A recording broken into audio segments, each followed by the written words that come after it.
Good morning, everyone, and good morning to everyone who's watching via technology. This morning's panel is going to be fascinating, and I know you all are going to have a great time.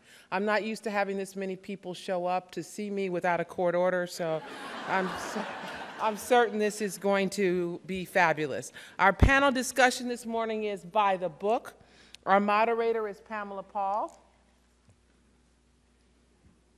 Joining Ms. Paul are authors Ann Patchett, Nicholson Baker, Francine Prose, and Walter Mosley.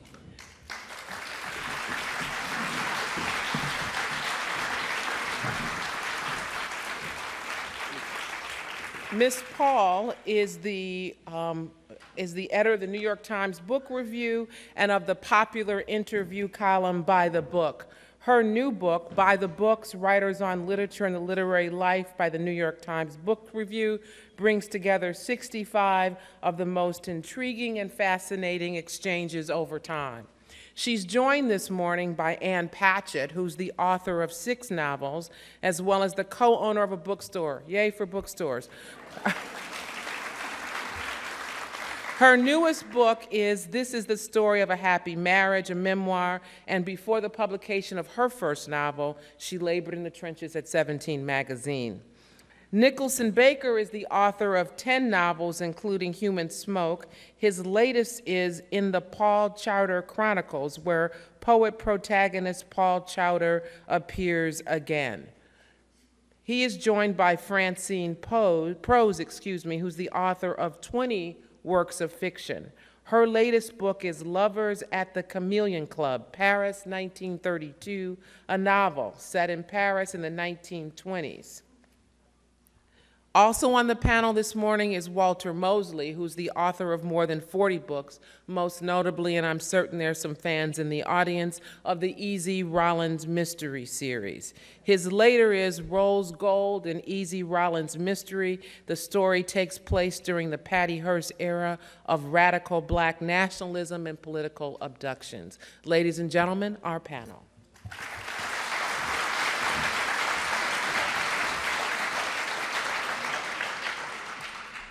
So in 2012, when I started By the Book, I had a few motivations.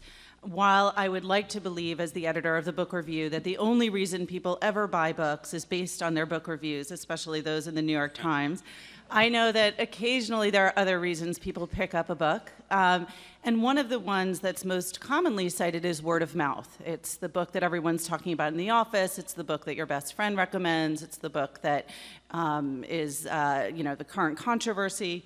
So I thought, well, how do I get at that word of the mouth in the book review? And I came up with this idea that I kind of think of as a dorkier and cheaper red carpet question, what are you wearing? Where I would ask the people that we read, what are you reading and why? And what are the books that matter to you? And I thought of this while at the Apollo Theater in Harlem. David Sedaris was giving a talk, and he always, when he goes around on his speaking tours, recommends a book. And I thought, that's so incredibly kind and generous. And it's not always a funny book, but then I thought, well, what are the funniest books that you've ever read, David Sedaris?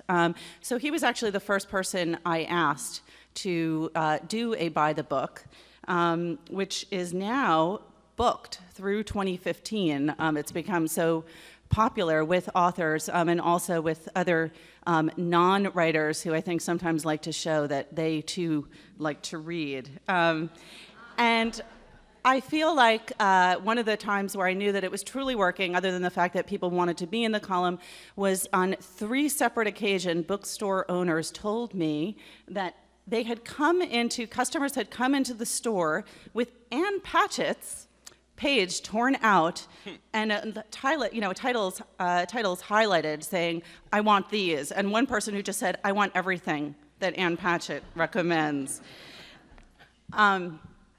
So I have four great authors here, all of whom have done by the book. I feel like there's a spectrum of authors where there are those writers on the one end who can talk endlessly about their book. If you ask them to come to a reading, they will come and they will talk about their book. They will talk about their book while they're in the bathroom stall. They will talk about their book whenever given an opportunity. And then on the other end, there are people like, Thomas Pynchon, who will never talk about their books. And in the vast middle are authors who will talk about their books, but also get sick of talking about their books. So this is an occasion for these writers here to talk not about their books, but about other people's books. And I thought I would open it up. I should say that we should, buy the book is something that people have a lot of time to think over and to come up with the exact answer of, what book was the most important to them as a child. And here is kind of on the spot, and nobody has cheat sheets in front of them. So as someone with a terrible memory, I just want to issue that excuse for everyone here in case they don't remember the exact answer to their question. But here's an easy one that I'll start with, which is, what did you read on your way to the Miami Book Fair? And we can just go down the line. Anne? The Buried Giant, which because I own a bookstore, I only read books that won't be out until March. But I'm reading the new Ishiguro book. It's called The Buried Giant. It will be out in March. So unlikely. It's medieval. It's got ogres and dragons in it. I would never have wanted to read this book. And I can't put it down. I got up at 5 o'clock this morning so I could read for a couple of hours. And this is how you know that Anne is a bookseller, because within 2 minutes of my seeing her yesterday, she was waving the galley at me. I want to make sure it gets a good review placement. The true hand seller. Huh. Nick? I was reading, well, I still use this app on the plane. You've got to, it's nice to have a machine, so I have this app that is now, I think, abandoned by the app maker called Eucalyptus, and I was reading George Saintsbury's criticism. What can I tell you? He's a 19th century omnivorous book reader. He's read every single thing that anyone has written in French or English or Greek or Latin, and he has this wonderful kind of flowing style that helps me think. So when I want to say things fluently, which I was worried about saying today, I think, well, let me read some Saintsbury, and it helps me. Not so much as it should, but. Well, for reasons that are probably too dark and personal and weird to go into, I've been on a huge Thomas Bernhard kick. So I was reading The Woodcutters on the way down.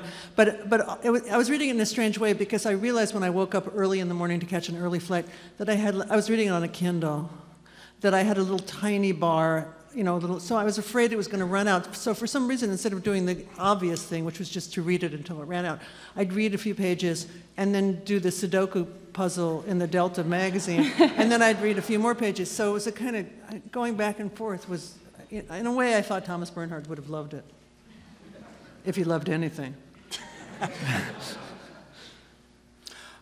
Yeah, I have it next to me because it's hard for me to remember the title. The Warhound and the World's Pain by Michael Moorcock, which he wrote in 1981. I started reading Moorcock when I was 16 on an American Institute for Foreign Study trip to England. And I just loved, and I realized when I started reading him that I loved his language, and this is one of his books, and he's written like 100, but this is, one of them that I hadn't read, and I just kind of, I love it because of he's a, science fiction mystery writer, but science fiction fantasy writer, but what he does, he asks these questions, which, I've always found like really interesting. Like in this one, there's a soldier who didn't want to be a soldier, but became a very evil soldier who somehow became under the purview of Satan. But Satan has decided that he doesn't like being Satan anymore, and he wants to go back to heaven, and he needs this guy to go out and find a way for him to get back into heaven. I just kind of love that. These are the kind of problems that I feel like I live with all the time in a very pedestrian way, but I like to think of it in a larger way.